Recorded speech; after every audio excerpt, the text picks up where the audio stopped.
So in this video, I'm going to solve one of those problems that's really small, but also kind of annoying. It's also a problem that is entirely self-created, but we're going to ignore that bit for now.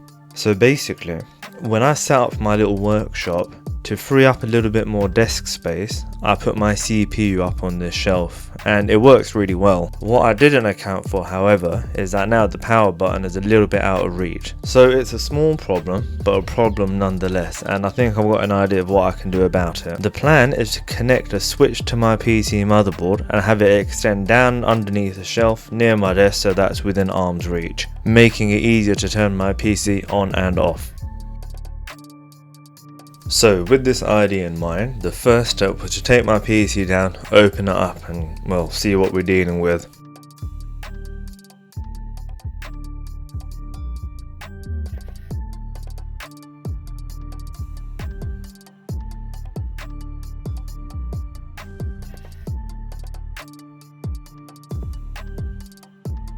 According to the manual for my motherboard, I'm looking for the JFP1 set of header pins, which interestingly enough also controls the power LED, and I'll be making use of that as well.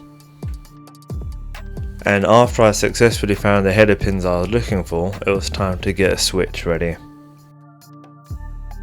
I picked up a couple of these momentary switches from Amazon, and I think they fit the vibe that I'm after perfectly. They're sleek, they're minimalist, and there's not an awful lot going on, which is exactly what I wanted. I toyed briefly with the idea of using one of these toggle switches, but they were a little bit too small for my liking, so I'll put them in storage and save them for an upcoming project. I then attached a couple of jumper cables onto the switch, and the idea here is to quickly connect this to the motherboard just to make sure everything works as intended.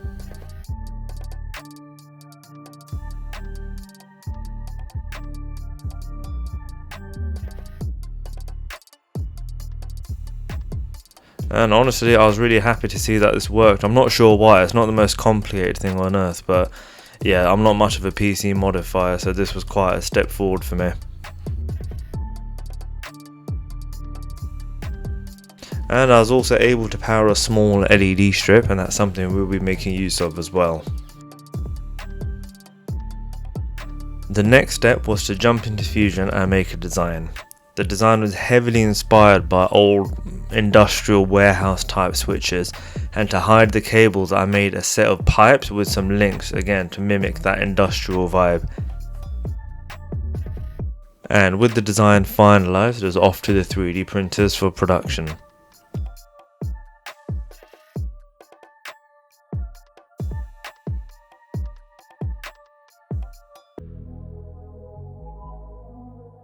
The parts came out looking absolutely fantastic, but the one thing that I wanted to improve on was the colour.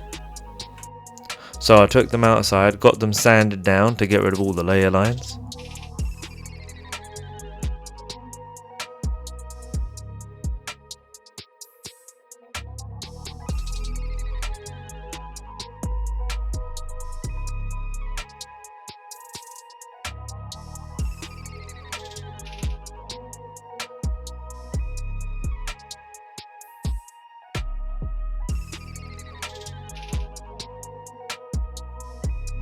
And then gave them all a new layer of colour using an airbrush.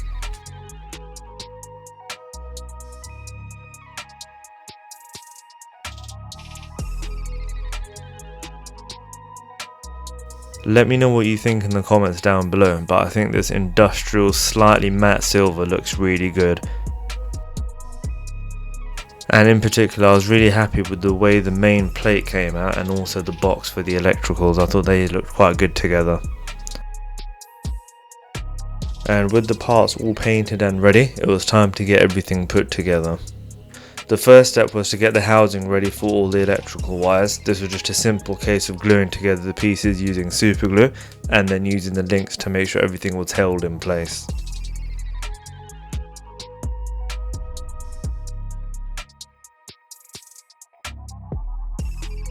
Then I put a heatset insert into each of the corners of the electrical box so that I can screw the main plate into it.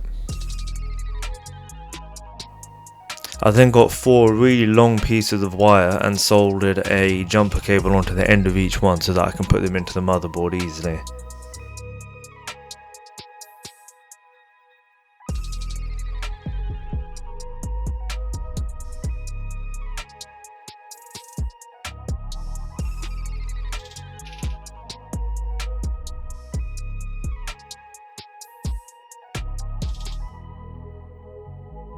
Then I cut out 4 small parts of LED strip, connected them together using some wires, and then fixed it onto the inner part of the electrical box using the double sticky tape.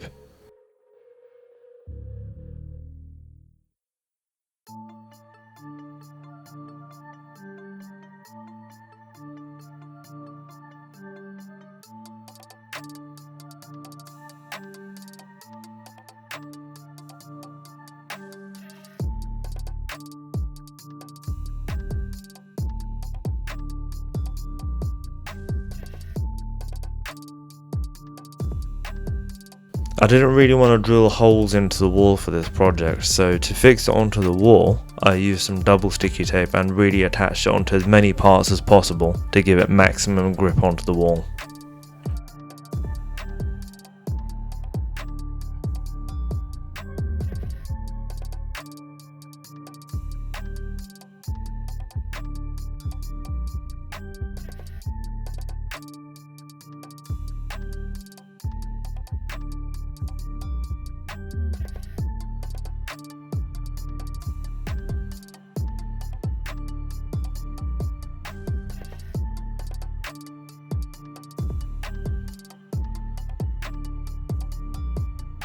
Using the jumper cables, it is really easy to attach these wires onto the motherboard. It was just a case of using the wiring diagram from the manual and plugging them in.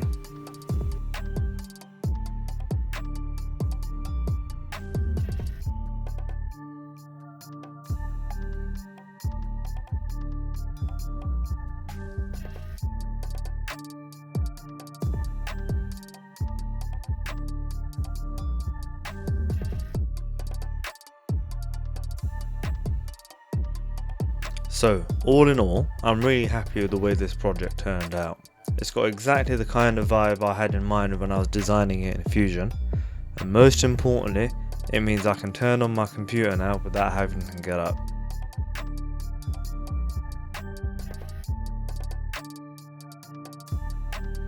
So, mission accomplished.